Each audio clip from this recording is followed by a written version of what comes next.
What's going on, everybody? I'm back with another Romans reaction. This is part two. I thought I'd make another video here because I think a lot has happened between yesterday and today. So let's just talk about it real quick. So before the playoff games have started, we hear that Bronny James is remaining in the NBA draft. I think anybody who's watched Bronny this year knows that he didn't really get much of an opportunity this year. He didn't really play that much coming off the heart situation, but he has decided to remain in the NBA draft. And I think that he has gotten a promise maybe from a team or two who are willing to take a chance on him. And that just leads to multiple questions. Is LeBron going to go to the team that he's going to get drafted by? Is it the Lakers that are telling him that they're going to draft him? I think there's a lot of questions circling on the reason why he remained in the draft. But I think he's going to be a really good NBA player. His ceiling is like the likes of a Drew Holiday type of player. He's not going to be like a LeBron, but I think he can be a really solid player in the NBA. Let me know in the comments, where do you think he's going to go? Do you think he's going to be a Laker? You think he should shy away from playing with his dad and kind of just be on his own path, his own journey? Or do you think that they should team up and do something iconic? But going into the playoff games, Boston, for a lot of this game, was on fraud watch. They only end up winning this game by 7. No Donovan Mitchell due to a calf injury. If he was a Laker, if he was on a contending team where he really wants to be at, because I don't really think he wants to be with the Cavs, do you think he'd be sitting out this game? Probably not. But Darius Garland finally comes alive. He has a 30-point game. Evan Mobley, 19-point game. And I think that we're starting to see the growth of Evan Mobley. I think that these first couple of years of his career, he's been very straight line, not really seeing much improvement, but him in this type of playoff setting this time around, I think that we're really seeing that he could be a player to build around going forward. As for Darius Garland, is he a better player without Donovan Mitchell? Judging by this game, you might say so. I think that he'll thrive in a different situation where he doesn't have another star guard right next to him. I think that Darius Garland plays better when he has bigs surrounding him and he's the main ball handler. So I think that Donovan Mitchell and Darius Garland are going to be split up at the end of the season, whether that's Darius Garland going somewhere else or the Cavs deciding to trade Mitchell.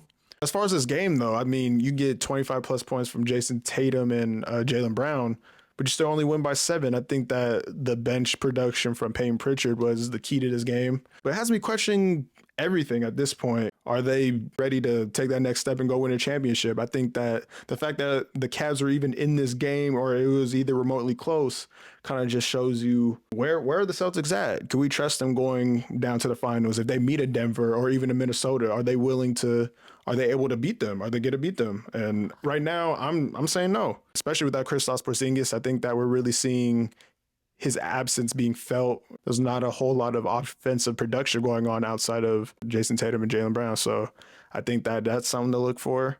And that's something to keep watching as this series progresses. The Mavericks versus the Oklahoma City Thunder.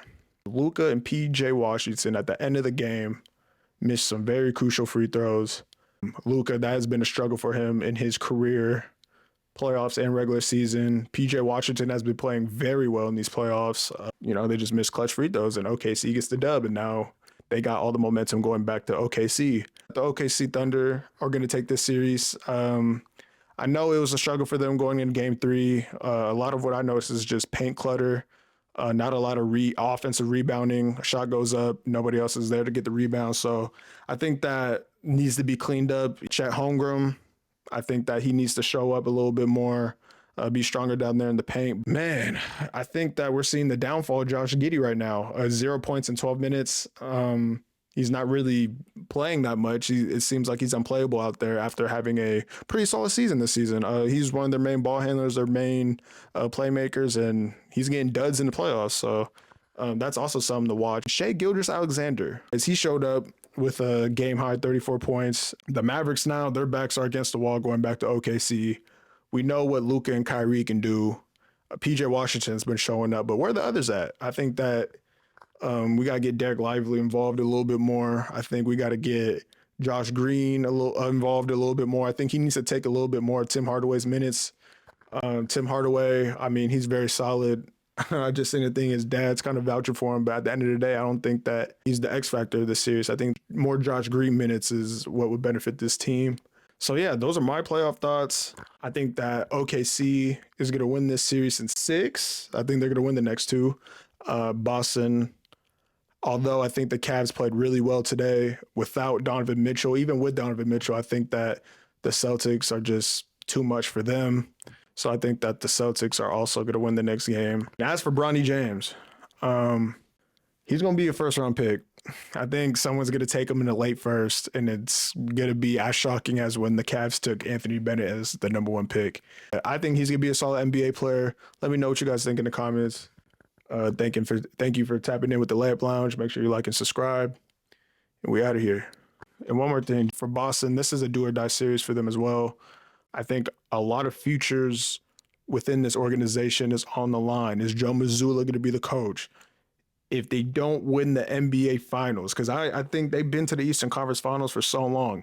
I think that is no longer the ceiling. They got to get to the finals and they got to win it. If they don't win it, Jason Tatum, Jaylen Brown, do we break them up?